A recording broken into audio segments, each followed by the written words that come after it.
থানার কার্যক্রম নিয়ে আরো বিস্তারিত জানাতে এই মুহূর্তে চট্টগ্রাম ও সিলেট থেকে যোগ দিয়েছেন সহকর্মীরা। শুরুতেই চলে যাচ্ছি চট্টগ্রামে, সেখান থেকে আছেন সহকর্মী অনুপম শীল। অনুপম, আমরা ঢাকার থানাগুলোর কি অবস্থা সে বিষয়ে প্রতিবেদনে জানছিলাম। চট্টগ্রামের থানাগুলোর কি অবস্থা, বিশেষ করে যেগুলোতে অবকাঠামোগত ক্ষতি হয়েছে সেখানে কি ধরনের প্রতিবন্ধকতার মধ্য দিয়ে কাজ করছেন পুলিশ সদস্যরা? প্রিয় নম্বর সেট করে বিকাশে সেন্ড মানি করুন ফ্রি। হ্যাঁ, ঢাকার মতোই চট্টগ্রামে আসলে সীমিত পরিসরে যে সেবা কার্যক্রম পুলিশের সেটি শুরু হয়েছে।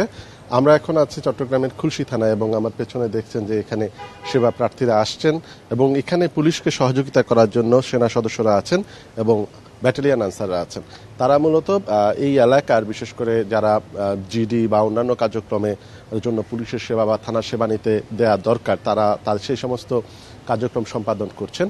এবং আমরা একটু আগে এখানকার যিনি ভারপ্রাপ্ত কর্মকর্তা তার সাথে কথা বলেছি। তিনি বলেছেন যে মূলত এই সেবা কার্যক্রমের পাশাপাশি যেহেতু এখনো কার্যক্রমটি অ্যানালগ সিস্টেমেই দেওয়া হচ্ছে, আগে অনলাইনে যে জিডি বা অন্যান্য কার্যক্রমগুলো হতো, মামলা নেওয়া হতো, সেটি এখন বন্ধ রাখা হয়েছে। এর বাইরে মূলত যে টহল কার্যক্রম সেটিও তারা শুরু করেছেন এবং প্রাথমিকভাবে বিজিবি এবং সেনাবাহিনীর সহযোগিতা নিয়ে এই টহল কার্যক্রমটি চলছে। আর ইতিমধ্যে চট্টগ্রামের 16টি থানার মধ্যে 11টি থানা কিন্তু কম বেশি ক্ষতিগ্রস্ত হয়েছে। সবচেয়ে বেশি ক্ষতিগ্রস্ত হয়েছে আমরা দুটি থানার কথা বলতে পারি, পাহাড়তলী এবং কোতোয়ালি থানা।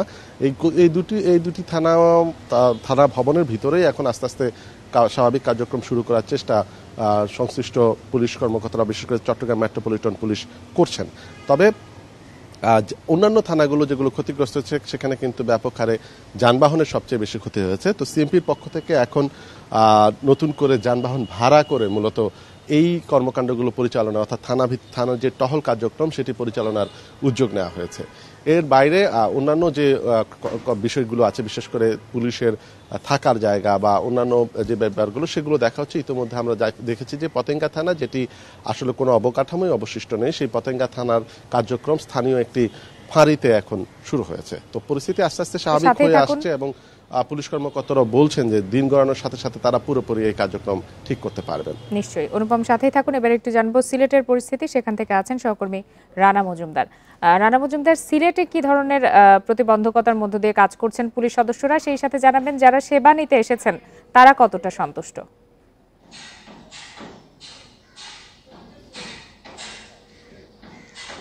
দেখুন, আমি এই মুহূর্তে রয়েছি সিলেটের যে কোতোয়ালি থানা রয়েছে সেখানে, এবং এখানকার যিনি ওসি রয়েছেন তার সঙ্গে আমার কথা হয়েছে। তিনি যে বিষয়টি জানিয়েছেন যে তারা কিন্তু সীমিত পরিসরে কার্যক্রম শুরু করেছেন, পাশাপাশি এখন পর্যন্ত এই থানার যে পুলিশ সদস্যরা তারাও কিন্তু বেশিরভাগ পুলিশ সদস্যই তাদের কর্মস্থলে ফিরতে শুরু করেছেন। এবং তিনি জানিয়েছেন 51 জন পুলিশ সদস্য কিন্তু বর্তমানে এখানে কাজ করছেন।